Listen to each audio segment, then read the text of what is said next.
Have you ever wondered whether the problems in the world today would exist if we had deeper connection to ourselves, others, and the environment and acted from that place? Welcome to the Conscious Action Podcast with your hosts Brian Berneman and Kayla Greenville, who believe that connection is the key to taking conscious action as individuals and creating a better world. We are here to raise awareness and inspire meaningful action by sharing stories, knowledge, and conversations with thought leaders and change makers. From sustainability to well-being and everything related to conscious living, our mission is to empower you to be the change that you want to see in the world. Welcome everyone to a new episode of the Conscious Action Podcast. I am Brian Berneman, your host. And for this episode, I have the pleasure of being joined by Angel Ribo. And Angel, for those of you, those that are listening that don't know you, are you able to introduce yourself and share who are you? Thank you. Thank you very much, Brian, for the warm introduction. So obviously, thank you. And thank you everybody listening to us today. So basically, I'm Angel Ribo. I'm originally from Barcelona, but I live in Dallas, in Texas, in the United States. And I've been here for the last 10 years. I would like you maybe to think about me like an international or a citizen of the world, because I've lived in 7 or 8 different countries. I speak 5 languages. I've done business in more than 33 countries. And this is just one of the blessings of my life, which made me do what I do today. My brand, probably you've seen it. I'm very, very active online on all social media outlets. My brand is the CEO Confidant. And the reason why I have this brand is because actually when I left corporate America, my corporate work, I started, when you feel that, oh my God, what am I going to do? What am I going to do with my life now that I'm not at corporate America anymore? So I started counting the companies that I used to help. So in all my career since the 90s that I left Spain until 2016, that I started my own journey as an entrepreneur, I actually helped more than 1,500 companies. And the way I was approaching and I was helping those companies was actually talking to the CEOs and developing, discussing several strategies in order to accelerate the growth of their businesses. And that's why I became who I am. And so maybe something important for the audience to know is also that one of the reasons why I left corporate America is because actually I had lived in Latin America for so many years.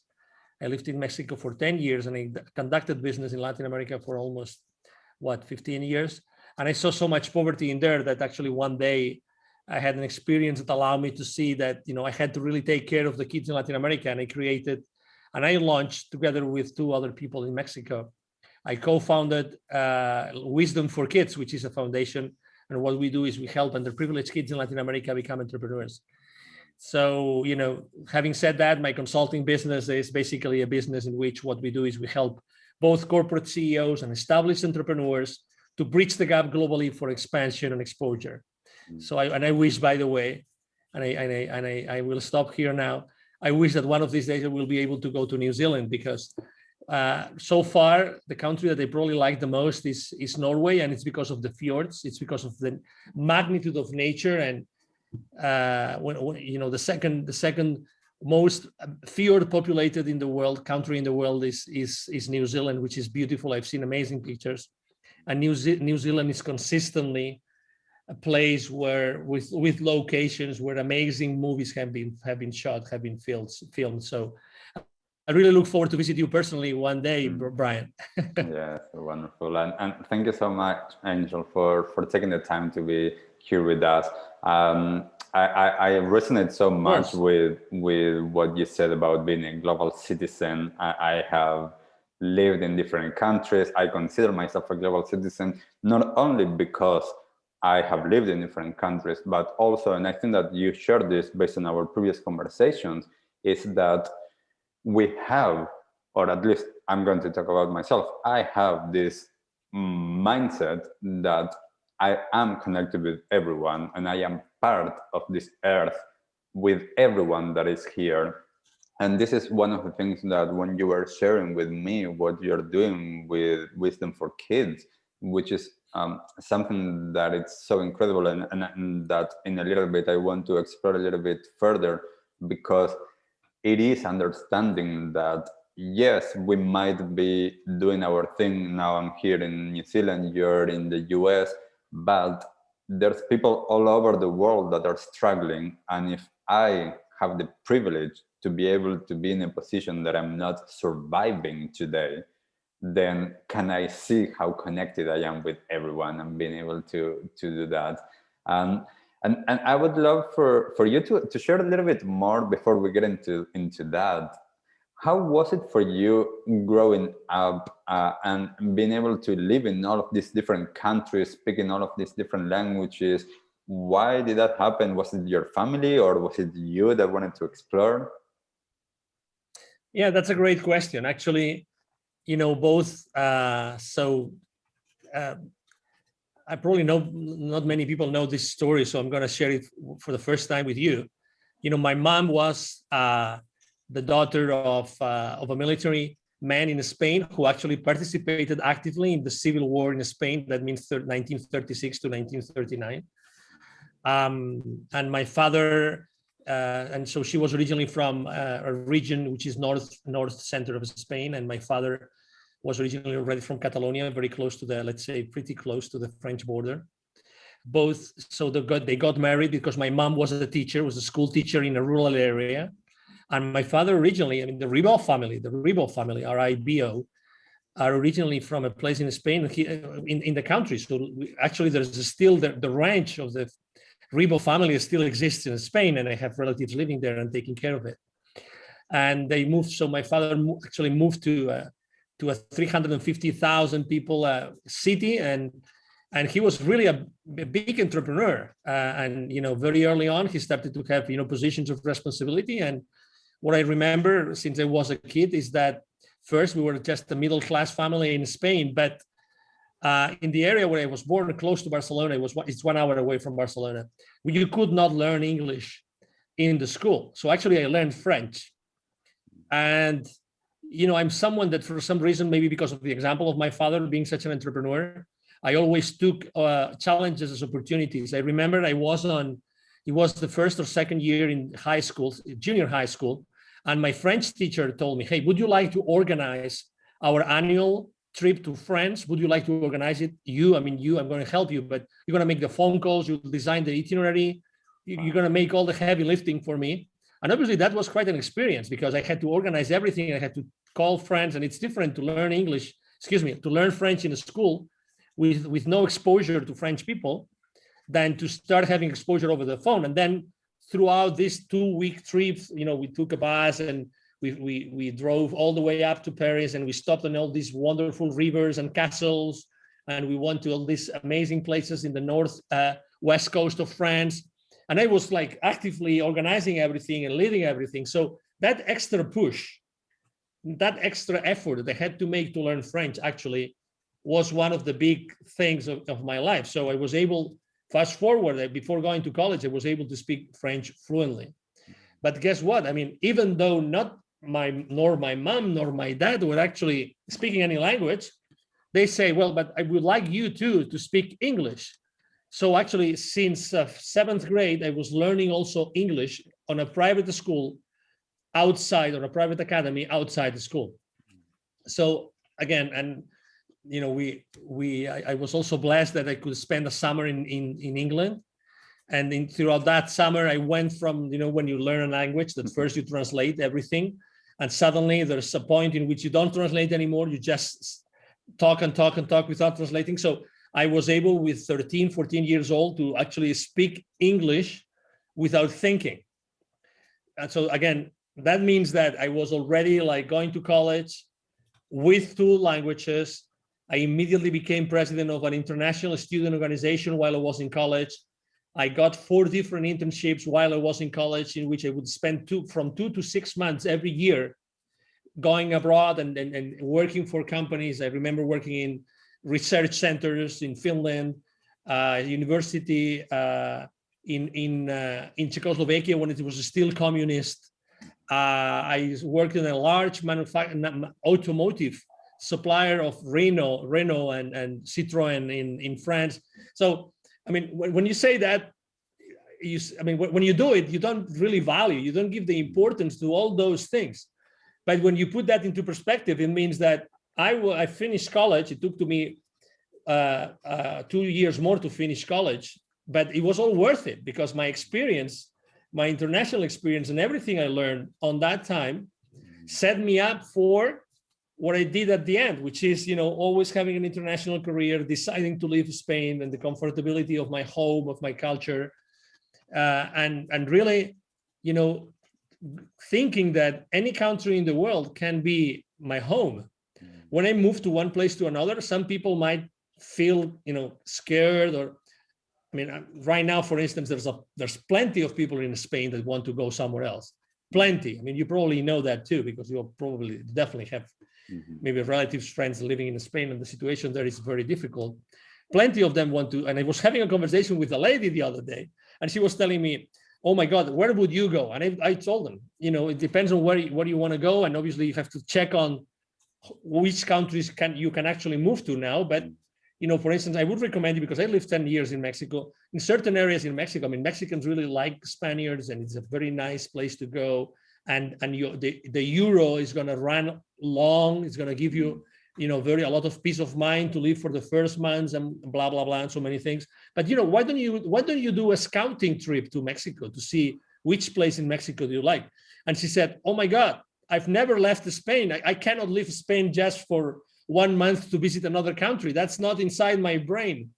Obviously, she's a great lady. She's a great lady, but we are really cut with this cookie cutter, which is being defined as we grow up.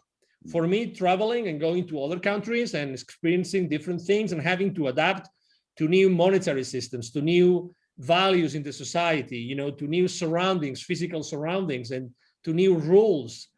For me, it's normal. I've always felt normal, right? And I've always tried to have my family feel the same way. For them, it's a little bit more difficult, but for me, to change from one country to another, we've lived in 3 different countries as a family, but it's going to be, I know that for them it's more difficult, but for me it's normal. So this was definitely, learning languages, being able to live in a family that, even though they didn't really understand why, but they gave me this, this possibility to learn those languages, and allowing me to do and to be exposed to so many things.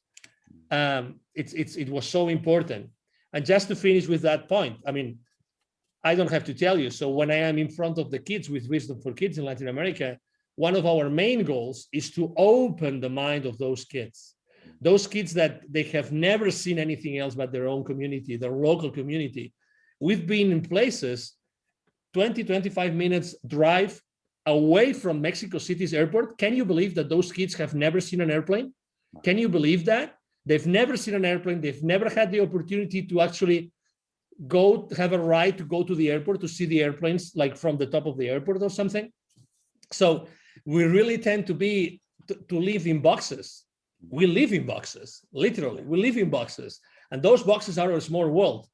That's why, inspiring kids, that's the beauty of inspiring kids, human beings that are still young, that they can still be open to opportunities and to say, hey, maybe there's something else besides what I've seen here. Let's explore. Let's go somewhere else. Let's say yes if someone invites me to go somewhere else with them. And I think that's very important. Being your podcast, titled, Conscious Action. What more conscious can you be than, raising your kids with a different mindset? And I feel the same way. I feel that I am connected to everybody, and that helps me understand. That helps me now that we live in such a difficult world, which is so difficult to move from one country to another. In our own country, there's so much people that think A and people that think B, and and unfortunately, I would say that not all the mainstream media helps us, unite, but to separate. And you either are here or you are in that position or another. We as leaders, and you are a leader, Brian. We as leaders, we have this role of trying to help everybody. I couldn't agree more with what you said. People are suffering now. People are suffering. It doesn't matter if what they believe about COVID, or what they believe about vaccination, or what they believe about traveling constraints. It doesn't matter. People are suffering, and we are here to be, someone that brings inspiration and faith that things can get better, and we are them. We are them, literally. We are them, whoever they are, and whatever it is, or whatever it is that they stand in the spectrum of those beliefs that I mentioned before. Yeah, and it's so incredible, like what you're just saying, that for me, these times with COVID and everything, I think that one of the biggest things for me, at least, that I'm hoping that we take as a learning from this super challenging situation is that, COVID showed us how connected the world is. Like it impacted everywhere.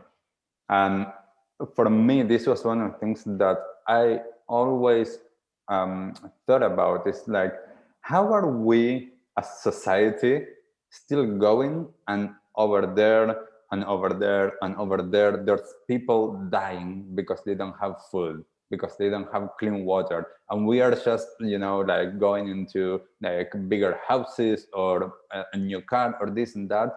And I'm hoping that this opportunity, with its challenges, of course, but we can take it as an opportunity to also get this sense of connection. And as you say, those of us that we are privileged enough to have this worldview and that have the experience of seeing that firsthand and seeing how connected we are the ones that needs to step up and do what we are doing, and helping more and more people do that, and getting more and more people to wake up to the fact that they can also influence others to create the changes. Yes, and when we started working in Latin America, I mean, in 2012, we started in 2017, 18, but when we got the information, when we got the basic poverty data about Latin America, and the latest information available from UNICEF was 2012. At that point in time, there were 81 million kids living in poverty in Latin America, 81. The total population, to put that number in perspective, at that point in time, the total, let's say, children population in Latin America was 170 million. So we're talking about probably 45% of the Latin American kids live in poverty, okay? Of those, 22 million live with no drinking water. So if they want drinking water to cook or to clean themselves, whatever it is, to wash dishes, whatever it is, they need to walk or be driven or be delivered water one way or another. Okay, and just compare that with what we do every single day, right? I mean, how many times, we don't even know how much water just runs out our faucets every day. We just don't know, we just don't care, right? Because we will always have water, right? We will always have water. We just don't care. So with everything that's happening right now, I think that obviously, number one, I think that we are learning, you said it very well, probably the differences are increasing. The gap is increasing between the ones that have and the ones that don't have, right? Second, I think that it's also very clear that, the sources of information of what we should do, what is really happening, how is everything affected with the virus, how everything has been affected, really, in reality, like seriously, we really don't know. So I think that we are all also learning that we have to do our own research. I think that we have to develop a critical thinking more than ever before. Regardless of where you are, it doesn't matter, really, it doesn't matter. Develop this critical thinking, develop it. And, do your own research. If you believe someone, okay, so you believe that, so just try to do, okay, so that person, that media that you believe, who are behind them, who's paying them or not. I mean, just do your research. Again, I'm not, I'm just trying to tell you, don't take the face value of anything. Develop your own critical thinking. And now that unfortunately we've been, quarantined and lockdowns and in lockdowns and everything, we have more time to do these things, right? And it's funny how, don't you think it's funny? I don't know if you think about it, if you've thought about it, excuse me, Brian, which is, we've, in the last few years, I would say 15, 20 years, everybody was saying, hard copy books, like the paper books, they're disappearing. Everybody is going to read with their electronic devices. Oh my God, with everything that's happening in the world right now, I value a book 1,000,000 times more than anything showing up suddenly on social media. You know what I mean? Mm-hmm. Someone that took the effort to write a book a few years ago is so much more valuable. Mm-hmm. I really think that books are going to become relics, so the ones that we still keep books and we have like hard copy books, we're going to have treasures in our hands. And I would really encourage people to buy books, literally. Like, obviously I don't want the forests to disappear, but we live in an abundance of books. Buy physical books, of people that, as before, the people that really made the big research, they made the big effort to conduct their own due diligence on anything that they were writing on,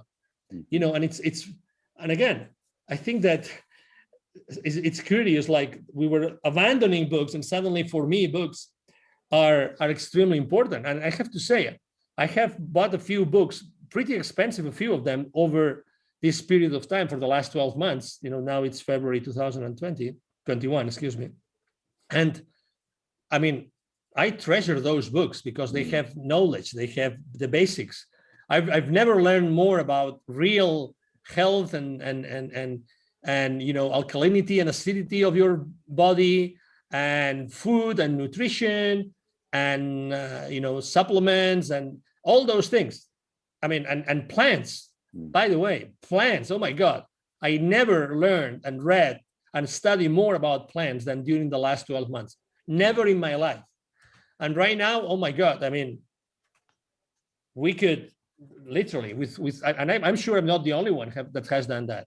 I encourage a lot of people to do the same thing. There's so many ways that, it wouldn't make sense that we, regardless of our beliefs, we were sent to this planet or dimension or to this life for no reason. I mean, there's a reason why we are here. Whatever you believe, it doesn't matter. There's a reason why we are here. Our body is one of the most perfect machines, devices that exist on Earth. It is what it is. And the people that are much smarter than me, they have studied the brain of the human being. They have studied how we are all united, how something that happens on the other side of the planet.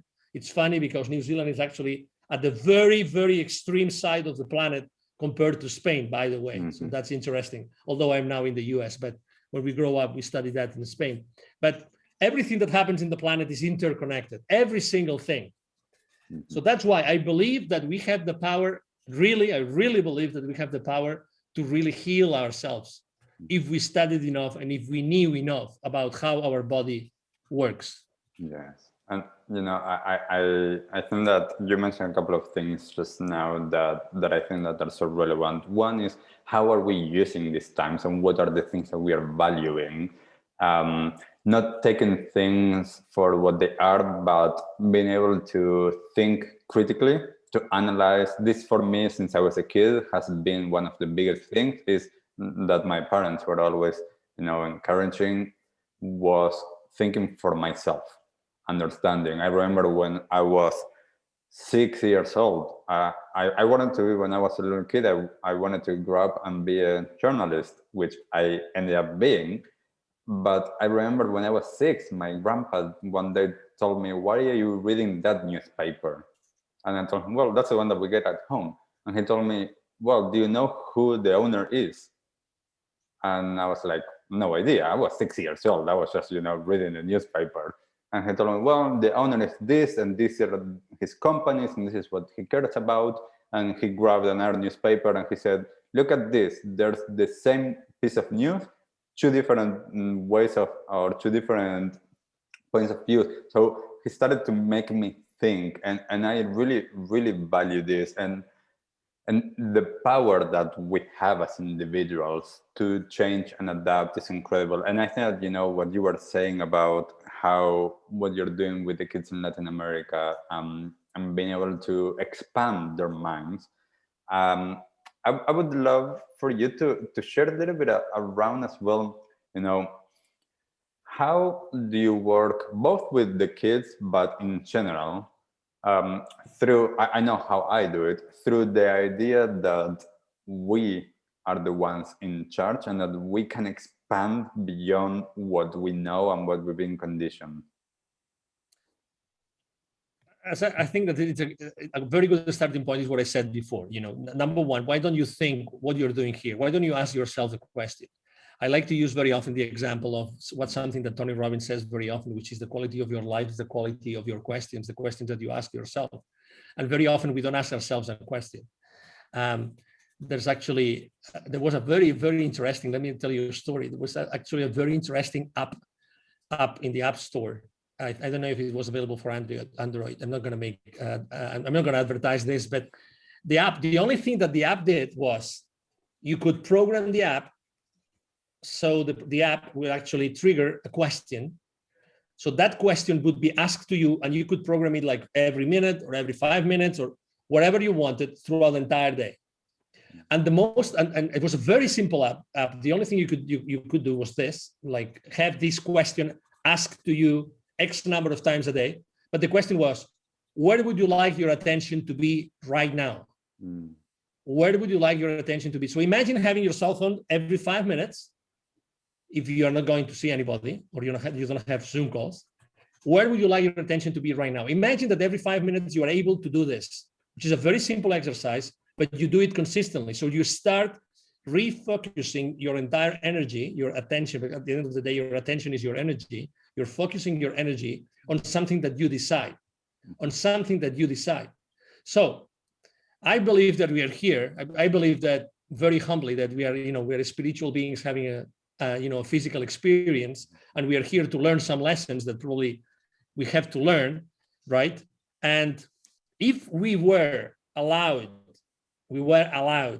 to focus our energy consistently on creating something, just on something that really matters to us, we could immediately start again doing things which are really a priority for us. I'm going to mention a movie. If you have not watched this movie, I would definitely recommend it to everybody. It's called The Social Dilemma. If you haven't seen it, you have to. The Social Dilemma. Those are probably like 15 to 20 very high top-level executives of the top social media companies in the world who left those companies. And the reasons why they left those companies were because they couldn't believe what those companies were doing with the user. Those high executives were actually leaving those companies because they were not happy about, number one, all the pieces of information that was being collected from us, and second, what that information was being used for. And that information was being used not only to bias our opinion on political matters or on purchasing decisions, but on very important decisions in our lives. We were exposed to real or fake news consistently in order to bias our opinion. So they were able to manipulate, with all due respect, they were able to manipulate our opinion. The opinion of, so these guys actually not only made that movie, which is extraordinary movie, again, the social dilemma, but they also actually a couple of them or three of them, they actually started a new institute, research institute. I forgot the name, but if you watch the movie, you will know who they are and what the name of the institute. But they also did something which actually I actually downloaded to my app, which is they have an app called Moment, literally Moment, which helps you stop your addiction to your cell phone and to the apps on your cell phone. And again, I recommend it dearly. It's called Moment. Again, Moment. Download that app and you will realize how much of an addiction you have. And I'm a public figure, the same as you, Brian. I mean, I use extensively social media, but I follow what the app tells me, and the app actually drives you. It sends you notifications to do certain exercises every day or every other day. So it teaches you literally how the other apps are like making you addictive to them, and how you can actually become free of this addiction that you have to those social media outlets. So what I'm trying to say is, again, become aware of who you really are. You are extremely powerful. And there's a reason why you are trying, or why you or some systems are trying to distract you. There's a reason. There's a reason. Okay. There's a reason why it's not easy for you to be focused on what you really want, on what you would really like to do with your life or with your family or with your business. Just reflect on this. And again, I'm not on any side of the aisle, of the political aisle, and I'm not a conspiracy theory guy. I'm just saying what this movie said. And those guys are really much more powerful people than myself. I mean, they have seen things in the world that I will probably never see in my entire lifetime. But I have to be curious. I have to keep my children curiosity alive in order to see things from a different perspective. Yeah. So, we are infinitely powerful. Not only our body is really an incredible machine that is able to heal itself, not only that, but also we can really do with our lives whatever we want. One of the things I've taught many entrepreneurs during this pandemic was how to pivot, how to reinvent themselves. That's one of the things I've delivered a couple of webinars here with one of the business accelerators here in the Dallas area. And I like to do that a lot because I help people discover what they have inside. We all have this expertise. We all have this passion. We all have those things that people are willing to pay for. Don't ever underestimate yourself and your expertise and your knowledge and your attitude towards life, because there's people out there that are willing to pay for what you know today. And that's a general rule. That's the reality. I'm not saying it's easy. I'm telling you that's the reality. We all have learned throughout our entire lives, our professional lives, our working lives, lots of things which makes us unique. There's nobody else like you. If you're listening to me today, there's nobody else like you. If you have a job and you want to continue doing that job, great. If you want to become an entrepreneur, I tell you, if that's what you want to do, you really can do it because you have a unique set of skills that can help a lot of people in this world. Yes, that's amazing. And there's this thing that I heard many years ago, that is that every single person in the world knows something that I don't know. It can be one thing or many things, most likely many things, but because everybody had their own lives, then there's things that I don't know, so I can always learn from people. And going back to what you were talking about, the Social Dilemma movie, we actually did here in at the end of 2020, we did a screening of the documentary because I thought that it was such an important documentary to share with people. And this is one of the things with Conscious Action that we do. We host and we screen documentaries to then create a discussion and to have a conversation around it and how it's impacting people. And it was really interesting how in the audience there were people that had zero idea about how social media works, and there were a lot of people that knew more but didn't know, as you were saying, what they are sharing there. But for me, the most important thing was what we did afterwards. That was how we talked about it and how we took a moment to be mindful and to see how are we going to move forward now that we have this knowledge. How are we going to utilize it? And one of the key things for me in what you're saying, that it's really important that everybody has the power of doing things. Everybody has something unique that makes them themselves, that it's whatever they want to do. Like, we all have the potential to do whatever we want to do, but we've been conditioned to not do that and not to think that. And I'm really interested, in your professional career. You've been, as you were saying, in corporate, and now for the last few years you've done your own thing. You studied wisdom for kids. What makes people want to do that change, and what prevents some people from do that change of doing their own thing? Yeah, I mean, obviously, even for myself, which I had a great career, in corporate America and first in Europe. Even for me, I mean, obviously, not everything it wasn't an easy decision, but it was mostly related to probably my family, because I wanted to be closer to my family, and I wanted to do something, because when the idea of founding or creating Wisdom for Kids came about, the question I asked myself is, if it's not me, who's going to do it? And the answer was, nobody's going to do it. Nobody's going to do it. Who has this relationship with so many businessmen in Latin America, and who knows exactly where all these people in need are? Who has lived this so as close as me? Probably many people have lived this close enough to perceive the need to do this, but how many are going to take action? And so for me, it was, if not me, who's going to do it? So let's do it. Let's give it a chance, right? And the same for living corporate America. For me, again, it was, let's do something for myself. And one of the main reasons was being for my family, and second, or at the same level, was creating Wisdom for Kids. And I had to have time to do that. And I would say that, the same thing or the same way I said before, that everybody could really be successful just providing services with the knowledge and expertise and experience that they have. I can tell you also that not everybody feels comfortable enough to do it. We have been raised in a different way. Okay, so your mom and pop and your grandpa, everybody has given you a different, and your friends and your relatives and your teachers, right? All that experience that made Brian who he is today, and all those trips and people and neighbors and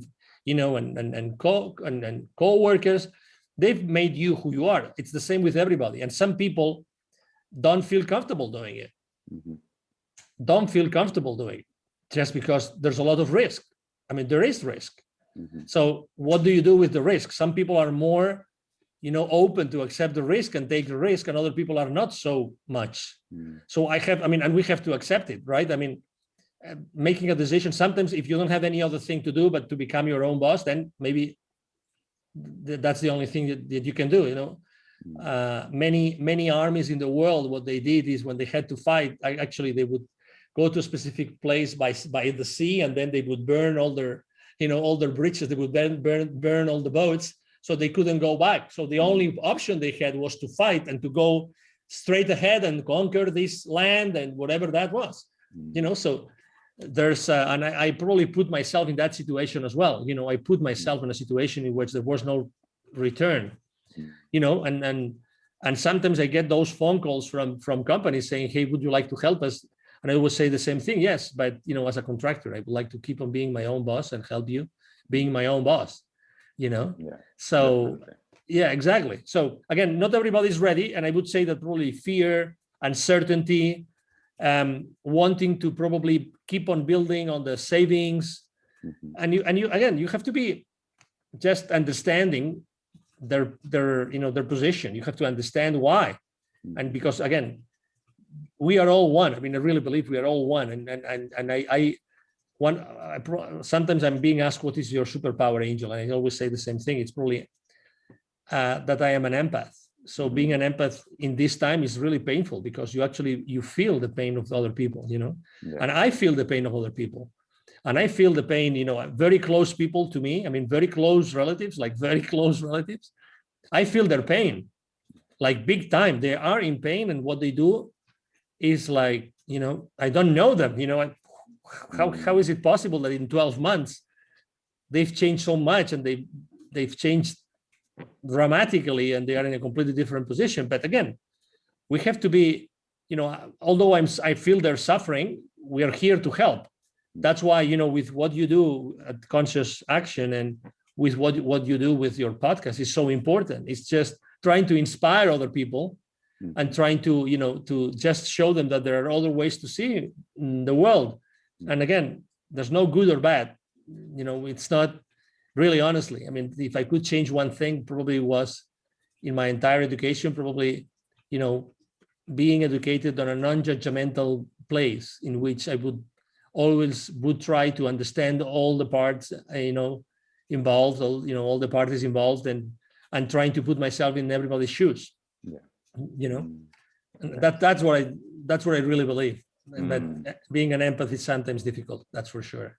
Definitely. And I think you touched on a couple of things that are really important. I think that there's a lot of people in these times that are empath and that are really struggling. And I do hope that anybody that is listening that is an empath and it's actually suffering because they are feeling the suffering of everybody else, that they do reach out if they don't have the tools or the inner resources yet to deal with it, that they reach out to people like me, that we are here and that we've done the work and that we know how to be with it.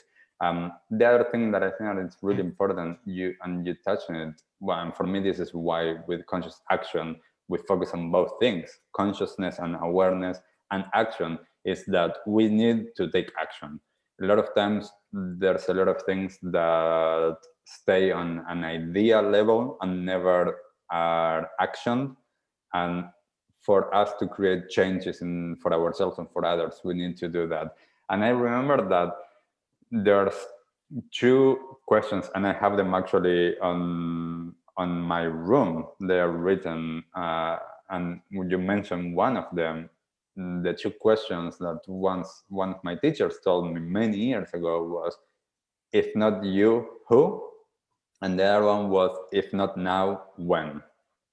And for me, those two questions are really important. Because in moments, they really inspired me to look and be like, as you were saying, if I don't do it, who else is going to do it? And if not now, when? And I remember once I was talking and I was having a conversation with my teacher, and I was like, I was getting too much. Like I was saying yes to everything. And my teacher was like, well, you need to understand that those two questions are not always, the answer is not always now and you. But it is perhaps your responsibility to find when or who else can do it. So it was for me, at least in that moment, it took a little bit of the pressure off, because I was taking everything as like, it's me. If not me, then who? And it's like, well, it's me. And I do a lot of things, yet I learned to relax that. So I think that those two questions are so important. Thank you for shining light on that, because I think that they are super valuable for people. And let me share with you actually one of my mantras, which is my favorite in that mantra. And actually, there was an English author that was doing like a business nuggets book a couple of years ago, and he contacted me, and we were like 10 minutes on the phone. And my nugget was very simple, because that's the nugget. That's the mantra I use for myself and for other people, which is take imperfect action now. Take imperfect action now.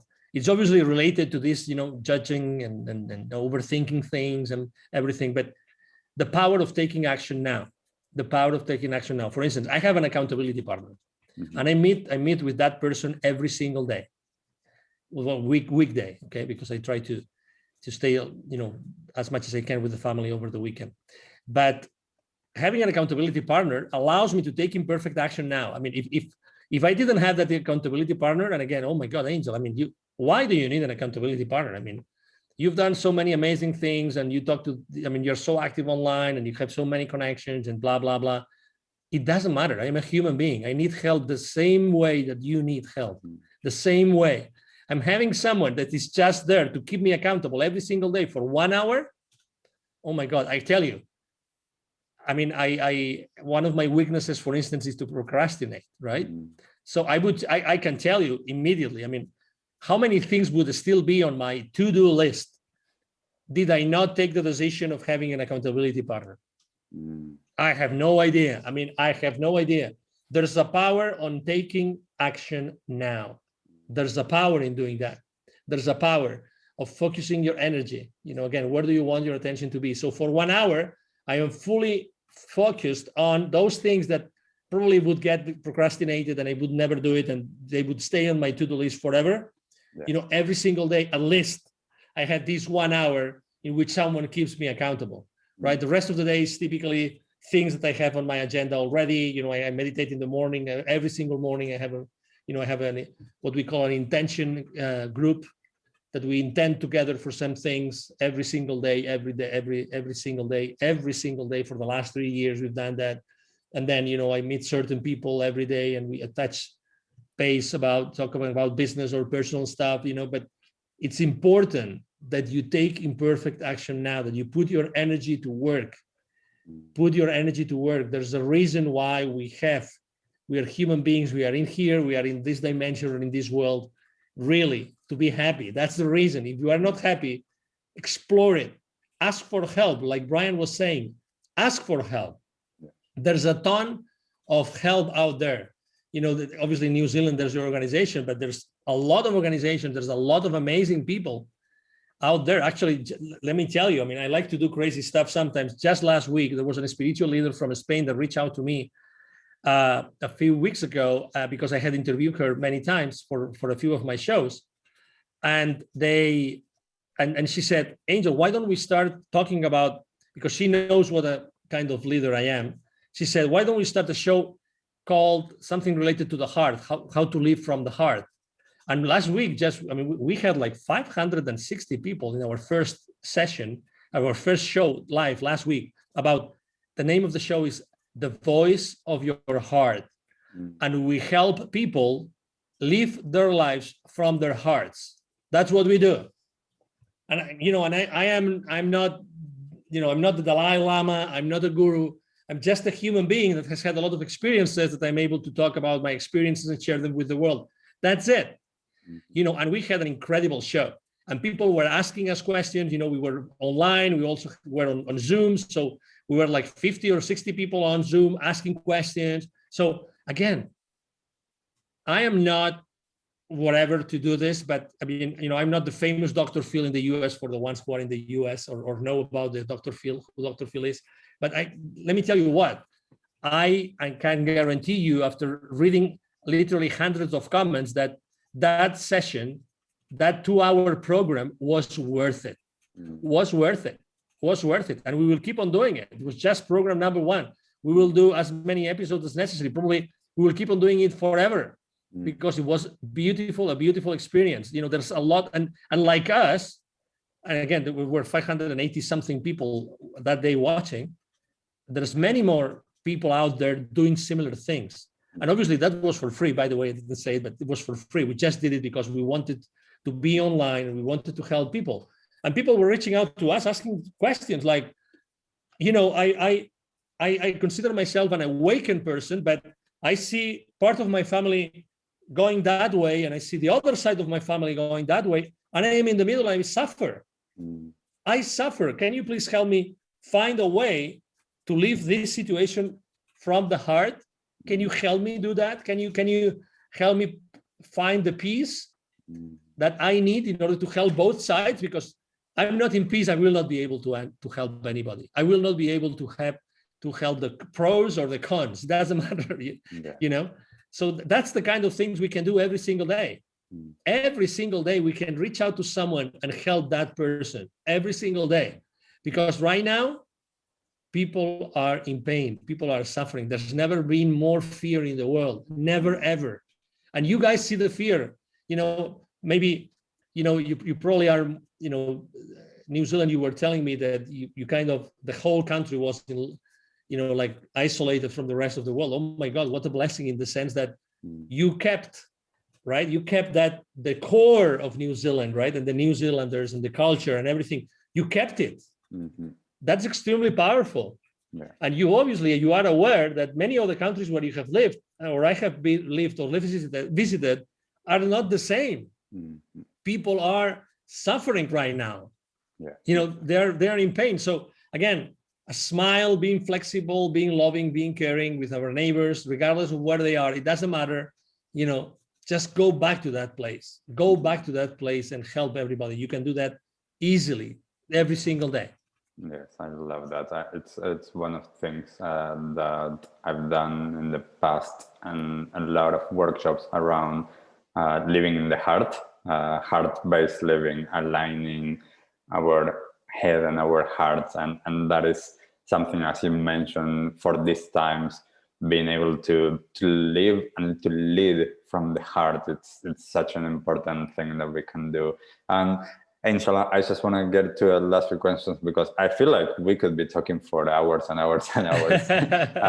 But thank you. I'm just going to get to the last few questions. The first question that I want to ask you is, what is one resource that you could share to people? You mentioned already a few ones, so perhaps something that we haven't mentioned before, a website, a documentary, a podcast, something that you feel like people can go to and learn more. Yes, again, it's not to judge anything or anybody. I just would like to open an avenue of thought for people, right? Because again, I like to listen. I like to talk to a lot of people. And I think that there's another movie that would open many minds to many people, okay? And the name of the movie is actually, it's a documentary, and it's called The Universal Antidote. The Universal Antidote. The Universal Antidote. It's a very recent documentary, but it's so well done. Again, it's not. I mean, you're not going to find it on any, movie theater. It's never going to be there. Well, let me take that back. Hopefully, it will be in the future in a few movie theaters, right? But again, it's about faith. It's about hope. It's very nice. It's a beautiful, really beautiful, science-based documentary. Again, it's called The Universal Antidote. And I would like to mention a book that you give me. I know that you said only one, but I'm going to ask you, I want to tell you about a book which changed my life, which made me actually leave Europe and come to the Americas to live, which is The Celestine Prophecy by James Redfield. The Celestine Prophecy. That book should be read, like, maybe not every year in elementary school, but almost literally. Like, I remember when I first read it. Again, the Celestine Prophecy is, as you know, is a fiction book about certain, scrolls and prophecies from the Amazonian forest in Peru. And it's a beautiful story. There's a movie, but I recommend you to read the book. Yes. And that book is like, it takes you back. It puts you in a journey to take you back to who you really are. And it doesn't matter who you are and what you believe, okay? It takes you just to realize things happening around you that maybe you never thought about. Mm-hmm. And it's a very basic book, very basic, but you cannot put it down. It's one of those books. Again, The Celestine Prophecy by James Redfield. And there's many sequels to that book, but that would be definitely a book I would recommend. Yes, I love that book. I read all of the books from the series, and I still think that the Celestine Prophecy, that was a game changer. That was something so good. Thank you for sharing that. And I haven't watched yet the documentary, so I'm going to go and check it out sometime this weekend if I have time. So I will definitely do that. Angel, what is the one thing that you wish that everybody in the world knew? Oh, that's a great question. That the responses to all our questions are inside, not outside. Beautiful. Yes. Definitely. If we started looking inside instead of looking outside, I think that would be amazing. That would change the planet immediately. That would change the vibration. That would change the rules, everything. That will be probably my top one, probably. Wow, probably. Wonderful. And lastly, Angel, where can people find you online? Thank you. Yeah. Well, it's easy to find me online. I think that I'm probably a pain in the ass for a lot of you, but no, just kidding. I mean, I'm very active online, all social media outlets. Angel Ribo, Ribo spelled like R-I-B as in boy, O, Angel Ribo, the CEO Confidant, You find me everywhere. The place where I am the most active and where you can really know the most about me is definitely LinkedIn, where I'm very, very active on LinkedIn, very active. I have, lots of connections, and I, either my team or myself, we will always answer to your questions. If you want to reach out to me Again, there's the chat on the messenger on LinkedIn, but there's also, I'm going to share with you my direct email address. And again, we respond all the emails. Is angel@angelribo.com. Again, angel spelled like angel from heaven, right? ANGEL at ANGELRIB as in boy o.com. Angel@angelribo.com. That's my email address. And again, if I can do anything for you, it will be a pleasure to help you. Wonderful. Thank you so much, Angel, once again, for taking the time and for doing what you're doing, which is amazing. All of the work that you're doing. And this has been such a wonderful conversation. I'm looking forward to having more conversations, whether it is here on this podcast or in other platforms. And I'm also looking forward to being able to share in the near future as well this in Spanish. So for everyone that does not speak English, we can also start to reach out to them. So thank you so much, Angel, once more. And for everyone that has been listening to this episode, I hope that something that you've heard resonated with you. If something did, I would love for you to share with us in the comments whenever we are sharing this episode, and to tell us, what did you learn and what are the actions that you're going to start taking. So until next time, thank you, Angel, once more, and we'll see you next time. Absolutely. Bye. Thank you very much. Thank you. And thank you, everybody, who listened to us today. What did you like the most about this episode? Take a moment to think about what change you can make in your life today. Share your conscious action on social media using #ConsciousAction and tagging @ConsciousActionNZ so we can celebrate your impact on the world and create a ripple effect. One easy action we would love for you to take right now is to share, like, and subscribe to this podcast. This will help us get these messages out into the world and inspire more people to take conscious action in their own lives, contributing to the better world we hope for.